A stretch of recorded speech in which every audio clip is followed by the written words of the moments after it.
خورشید و ماہی چراغ چشتیاں راہ روشنائی. الہی تابوت خورشید و ماہی چراغ چشتیاں راہ روشنائی. اپنے اس عظیم الشان محسن اعظم کی بارگاہ میں آئیے، مناجاتی لہجے کے ساتھ عریضہ پیش کریں اس بارگاہ کے توسل سے. اے اشرف زمانہ زمانے مدد نما درہائے بستراز کلید کرم کشا. آخری شعر کہ تمہارے دشمنوں کا سر کچلنے کو رہیں باقی غلامان شہ احمد رضا خاں یا رسول اللہ. تمہارے دشمنوں کا سر کچلنے کو رہیں باقی غلامان شہ احمد رضا خاں یا رسول اللہ. بارگاہ وجہ تخلیق کائنات سے ایک اشارہ ہوتا ہے. نائبین رسول کے توسل سے اس اشارے کی کرنیں ہمیں اس بات پر راضی کرتی ہیں. مدینے والے آقا ارشاد فرماتے ہیں کہ گفتگو کا آغاز سلام کے بعد ہو. تو میں سلام کرتا ہوں، میرے سلام کو آپ قبول کر لیں اور پہلے مجھے سلام کرنے کی آپ اجازت بھی دیں. میری آواز آپ تک پہنچ جائے تو میرے یہاں ہونے کی آپ گواہی دے دیجئے گا. میرے اپنا یہاں پر ہونا میرے کام نہیں آئے گا، ہاں آپ کا گواہی دینا یہ میرے کام آ سکتا ہے. میں سلام کرتا ہوں، میرے سلام کرنے کی آپ گواہی دیں. السلام علیکم ورحمۃ اللہ وبرکاتہ. بہت بہت شکریہ آپ کا، آپ نے جواب دیا اور آپ کے جواب دینے کی گواہی وہ فرشتے دیں گے جو اس محفل میں آئے ہوئے ہیں. اس کے بعد دنیا کا سب سے عظیم کام درود شریف پڑھنا ہے. کیوں؟ ایک روایت سن لیں. صاحب درود قلبی اپنی کتاب میں درود شریف کے حوالے سے لکھتے ہیں کہ اللہ کے نبی جب معراج شریف کی شب میں رب کے حضور گئے تو رب نے اپنے حبیب سے پوچھا، 3 سوال کیا. رب نے فرمایا میرے محبوب ذرا یہ بتا یہ زمین کس کی ہے، اس کا مالک کون ہے؟ میرے آقا ارشاد فرماتے میں نے کہا میرے مولا یہ زمین تیری ہے، اس کا تو ہی مالک ہے. جواب وہی سن کے مچلتا ہے جو سوال سمجھتا ہے. سمجھ رہے؟ یہ لکھنؤ ہے، اشارے کی زبان لوگ سمجھتے ہیں تو بہت سارا وقت بچ جاتا ہے. سوال پھر سن لیں تاکہ جواب آپ کو بہت آسانی سے قبول کرنے میں آر محسوس نہ ہو. میرے رب نے ارشاد فرمایا میرے محبوب ذرا یہ بتا یہ زمین کس کی ہے، اس کا مالک کون ہے؟ تو اللہ کے نبی ارشاد فرماتے ہیں میں نے کہا میرے مولا یہ زمین تیری ہے، اس کا تو ہی مالک ہے. اس کے بعد رب نے کہا میرے محبوب ذرا یہ بتا کہ تو کس کے لیے اور تیرا مالک کون ہے؟ میرے آقا ارشاد فرماتے میں نے کہا میرے مولا میں بھی تیرے لیے اور میرا بھی تو ہی مالک ہے. میرے آقا ارشاد فرماتے رب نے تیسرا اور آخری سوال کیا میرے محبوب ذرا یہ بتا کہ میں کس کے لیے ہوں. درود قلبی میں رائٹر راوی لکھتے ہیں کہ اللہ کے نبی ارشاد فرماتے میں شرما سا گیا، مجھے حیا سی آ گئی. رب نے فرمایا میرے محبوب میں اس کے لیے جو تجھ پر درود شریف پڑھتا. اللہ اللہ، رب کی کریمی، اس کی رحیمی اور اس کی سمدیت کا فیض مل جائے، اس کی نعمتوں کے آپ بارشوں میں شرابور ہونے والے قبیلے سے جڑ جائیں، کتنے بڑے انعام و اکرام کی بات ہے. لیکن یہ فضل و کمال کی نشست اس وقت میسر آتی ہے، ملتی ہے جب اس کے حبیب کو دل سے پکارا جاتا ہے، جب اس کے حبیب پر دل سے درود پڑھا جاتا ہے، جب اس کے حبیب کو حاضر و ناظر جان کر کے اسے آواز دی جاتی ہے. اور آپ یہ مت سوچیں کہ یہ کوئی نئی بات ہے کہ نبی کو درود پڑھنے والے سرکار شامینہ کے شہر میں ہیں اور 3000 سے زائد کلومیٹر کے فاصلے پر مدینے والے آقا ہیں اور وہ آواز سن لیں گے. میں ایک ثبوت دیتا ہوں، زمین ہے بغداد شریف کی. کہاں کی؟ آپ بھی شہر کا نام لے لیں، بغداد شریف کی. یہ وہ زمین ہے جس زمین کے ذروں کے بارے میں بریلی کے تاجدار کہتے ہیں جس کی دعائیں کہیں قبول نہ ہو بغداد کی مٹی اٹھا کے دعا کرے اللہ قبول کر لے گا. جس زمین کو میرے امام نے زمین مستجاب کہا، میں اس زمین کی بات کرتا ہوں. سرکار غوث اعظم کی بارگاہ کا واقعہ، اللہ کے نبی کے تقریباً وصال کے 500 سال کے بعد کا واقعہ، آج سے تقریباً 900 سال پہلے کا واقعہ. سرکار دنیا سے ظاہراً تشریف لے گئے ہیں، اس کے بعد 500 سال کے بعد یہ واقعہ پیش آیا. بغداد شریف سے 550 کلومیٹر کے فاصلے پر بصرہ شہر ہے، جہاں مولائے کائنات کے لاڈلے خواجہ حسن بصری رہتے ہیں، اللہ کی نیک بندی رابعہ بصری رہتی ہے، عشر مبشرہ کے 2 صحابی آرام کر رہے ہیں، اسی شہر مقدسہ میں سلسلے رفاعیہ کے فاؤنڈر، اس کے بانی سید کبیر احمد رفاعی آرام کر رہے ہیں۔ یہ کون ہے کبیر احمد رفاعی؟ سنیں آپ، یہ بصرہ سے بغداد شریف ہوتے ہوئے مدینہ شریف گئے، آقا کریم کی بارگاہ میں پہنچے، سرکار کی مزار اقدس کے قریب کھڑے ہو گئے اور ایک جملہ عرض کرتے ہیں، سرکار آپ کا بیٹا کبیر احمد رفاعی بصرہ سے آیا ہے مدینہ شریف، جب بصرہ سے آپ کو سلام کرتا ہے تو فرشتے آپ کی بارگاہ سے میرا جواب لے کے جاتے ہیں، آج آپ کا بیٹا کبیر احمد رفاعی آپ کی مزار مقدس کے قریب آیا ہے، سلام بھی کرنا چاہتا ہے اور جواب بھی سننا چاہتا ہے اور آپ کے ہاتھوں کو چومنا بھی چاہتا ہے۔ جس کا اعتقاد کبیر احمد رفاعی کے اعتقاد سے ملا ہوا ہو، ذرا سبحان اللہ کہتے ہیں، دل سے بول سکتے ہیں سبحان اللہ؟ آواز زیادہ آپ کی آنی چاہیے، اتنی کثرت میں لوگ بیٹھے ہوئے ہیں کہ تھوڑی سی آواز اور بلند ہو جائے گی تو آواز پہنچ جائے گی وہاں جہاں آواز سننے والے معزز سامعین موجود ہیں، ذرا بول دیں سبحان اللہ۔ کیا کہا سید کبیر احمد رفاعی نے؟ اے مدینی تاجدار، آپ کا یہ بیٹا کبیر احمد رفاعی بصرہ میں رہ کے آپ کو سلام کرتا، فرشتے وہاں سے سلام لے کے آتے اور آپ کی بارگاہ سے جواب لے کے واپس جاتے، آج آپ کا بیٹا کبیر احمد رفاعی آپ کی مزار مقدس کے قریب سلام کر رہا ہے، جواب بھی سننا چاہتا ہے اور آپ کے ہاتھوں کو چومنا بھی چاہتا ہے۔ اتنا کہنا تھا کہ سلام کیا کبیر احمد رفاعی نے، اللہ کے نبی علیہ الصلوۃ والتسلیم کی قبر مقدسہ شک ہوئی، سرکار کے دونوں ہاتھ باہر آ گئے، سید کبیر احمد رفاعی آگے بڑھے اور اپنے ہونٹوں سے سرکار کے ہاتھوں کو چوما۔ سرکار غوث اعظم فرماتے ہیں، جس وقت کبیر احمد رفاعی اللہ کے نبی کے ہاتھوں کو چوم رہے تھے، اس محفل میں میں بھی بیٹھا ہوا تھا۔ اللہ اللہ، ذرا ہاتھوں کو اٹھا کے بول دو سبحان اللہ۔ ایک بزرگ فرماتے ہیں، یا شیخ ذرا یہ بتائیں کہ اللہ کے نبی کے دونوں ہاتھ باہر ہوئے تھے یا ایک ہاتھ باہر؟ آدم بھائی دیکھیے قاری صاحب، اللہ کے نبی کا ایک ہاتھ باہر آیا تھا یا دونوں ہاتھ باہر آئے تھے؟ تو سرکار غوث اعظم فرماتے ہیں، اللہ کے نبی کے دونوں ہاتھ باہر آئے تھے۔ اسے دست کہتے ہیں، دست، میں نے دست اس لیے نہیں کہا دقت نہ ہو، سرکار کے دونوں ہاتھ باہر آئے تھے۔ وہ بزرگ کہتے ہیں، یا شیخ اس وقت مدینہ شریف کی مسجد نبوی شریف میں کتنے لوگ تھے؟ سرکار غوث اعظم فرماتے ہیں 90,000 لوگ تھے۔ اللہ اللہ اللہ، کتنے لوگ تھے؟ 90,000 لوگ تھے۔ حضور مفتی گلزار صاحب قبلہ جن کے قدم کو چوم کر کے ایک جملہ ارشاد میں آپ تک پہنچا دوں، ذرا ہاتھوں کو اٹھا کے بول دیں سبحان اللہ، تاکہ آپ کا دل لگ جائے، آپ کا دل لگ جائے مدینے والے کو یاد کرنے میں، آپ کے دل میں ایک للک پیدا ہو نبی کی بارگاہ میں درود پڑھنے میں۔ سنیں آپ، سرکار غوث اعظم فرماتے 90,000 لوگ تھے۔ اس بزرگ نے فرمایا، یا شیخ سرکار کے ہاتھوں کو چوما صرف کبیر احمد رفاعی نے، تو کیا کسی بزرگ کو حسد پیدا نہیں ہوا؟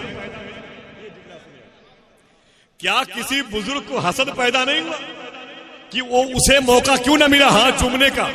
سرکار غوث اعظم فرماتے تم حسد کی بات کرتے ہو، ارے اس واقعے کو دیکھنے والوں کے لیے عرش اعظم سے فرشتوں نے مبارکباد پیش کی ہے، تم ہاتھوں کو چومنے کی بات کرتے ہو۔ یہ کیا کم ہے کہ سرکار کے ہاتھوں کو دیکھ لیا گیا، سرکار کے دستہائے مقدسہ کا دیدار کر لیا گیا۔ یہ درود کی برکت تھی کہ بصرہ میں درود پڑھنے والا جب نبی کی بارگاہ میں گیا تو نبی نے اس کے درود کی آواز کو قبول کر لیا اور محبتوں کی بارگاہ، محبتوں کی اس انجمن میں اسے اپنی عظمتوں کا چراغ بھی عطا کر دیا۔ آج وہ بصرہ میں ہے، روشنی لکھنؤ میں نظر آ رہی ہے۔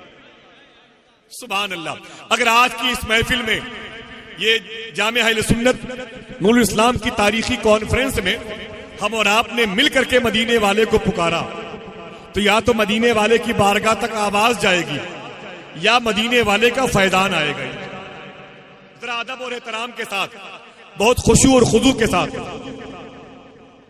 اپنی سماعتوں کو پاک کر کے، شعور کو پاک کر کے، اپنے سینس کو پاک کر کے، اپنے خیال کو پاک کر کے، اپنی فکر کو پاک کر کے، اپنے تخیلات کو پاک کر کے اللہ کے نبی کی بارگاہ میں بہت ادب اور بہت احترام کے ساتھ درود شریف پڑھنے کا شرف نامہ حاصل کریں۔ پورا مجمع باواز بلند درود شریف پڑھے۔ اللہم صلی علی سیدنا و شفیعنا و نبینا و مولانا محمد معدن الجود والکرم و آلہ و ابنہ سیدنا الشیخ عبد القادر الجیلانی وبارک وسلم بعدد کل معلوم لک۔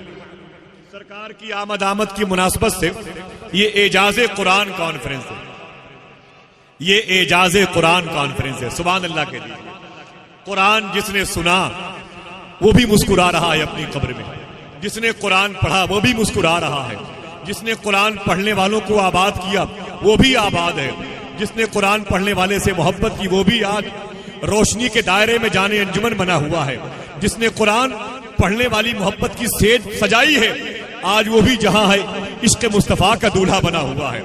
جامعہ کے اراکین پر، اساتذہ پر اور ان کے اخلاص و للہیت کی عظیم الشان پاکیزہ فکروں کو مبارکباد پیش کریں کہ اپنے اس جشن کا نام بھی رکھا ہے اعجاز قرآن کانفرنس، اعجاز قرآن کانفرنس۔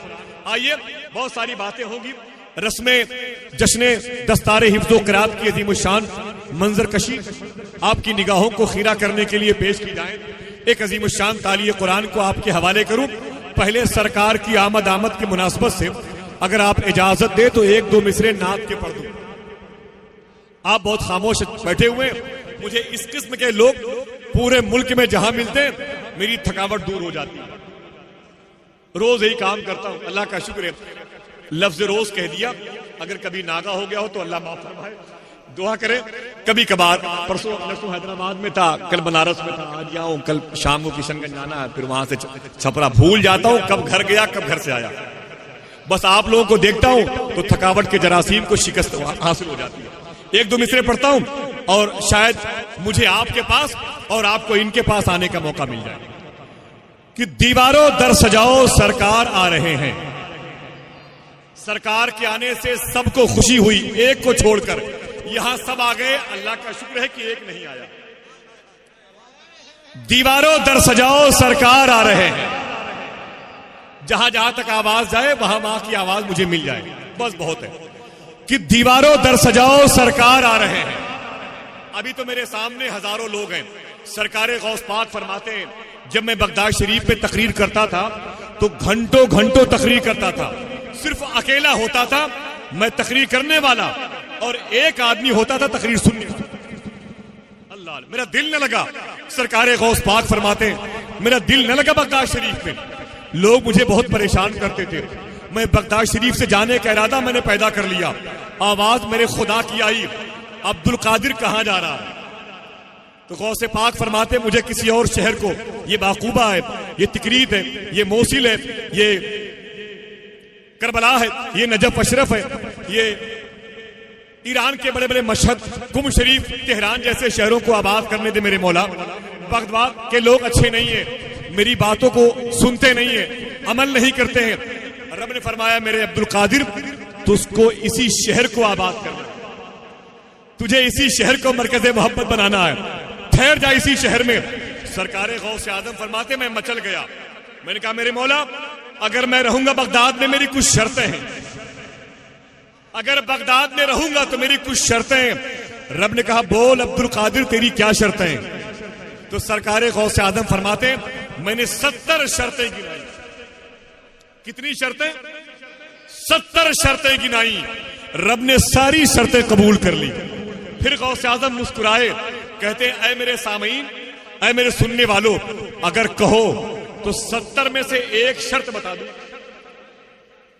سمجھ رہے؟ اگر کہو تو 70 میں سے ایک شرط بتا دوں۔ تو غلاموں نے کہا کہ حضور بتا دیں۔ تو سرکار غوث اعظم فرماتے ہیں 70 شرطوں میں سے ایک شرط یہ بھی تھی، اے میرے مولا جو مجھ سے محبت کرے بغیر توبہ کے اسے موت نہیں آنی چاہیے۔ یہ ہے سرکار غوث اعظم، ان سے محبت کرنا، ان کی اولاد سے محبت کرنا، ان کے لال سے محبت کرنا، ان کی محفل سے محبت کرنا، ان کی محفل میں بیٹھنے والوں سے محبت کرنا، ان کی محفل کو سجا جھٹلانے والوں سے محبت کرنا خدا قسم ایمان پر خاتمے کی نشانی ہے. خود سرکار غوث اعظم نے کہا. اب ایک دو مصرے پڑھتا ہوں سرکار کی آمد کی مناسبت سے. اگر دل لگ جائے تو بول دیجئے گا, دل نہ لگے تو اس دل کو میرے حوالے کیجئے گا, میں اس سے نپٹ لوں گا. دیواروں در سجاؤ سرکار آ رہے ہیں, مل کر خوشی مناؤ سرکار آ رہے ہیں. آواز پہنچے تب بولیے گا. اتنا اچھا مائک, اگر میری آواز کچھ اور متاثر ہوتی تب بھی کوئی دقت نہیں ہوتی. دیواروں در سجاؤ سرکار آ رہے ہیں, مل کر خوشی مناؤ سرکار آ رہے ہیں. بولے فرشتے دائی حلیمہ کے کان میں, مکہ شریف جاؤ سرکار آ رہے ہیں. بولے فرشتے دائی حلیمہ کے کان میں, مکہ شریف جاؤ. آپ بھی کہہ دیں مکہ شریف جاؤ, اونچی آواز میں مکہ شریف جاؤ سرکار آ رہے ہیں.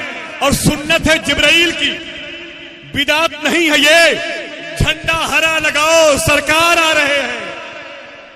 سنت ہے جبرائیل کی, بدعت نہیں ہے یہ, جھنڈا ہرا لگاؤ سرکار آ رہے ہیں.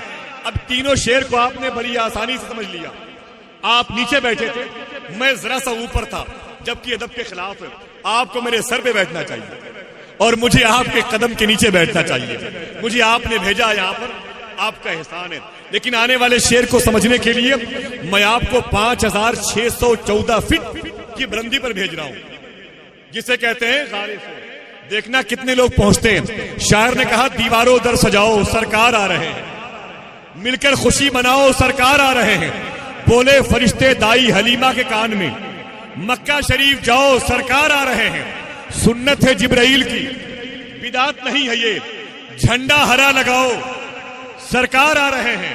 اور عاشق نے غار سور میں عاشق سے یہ کہا, انگلی ذرا ہٹاؤ سرکار آ رہے ہیں.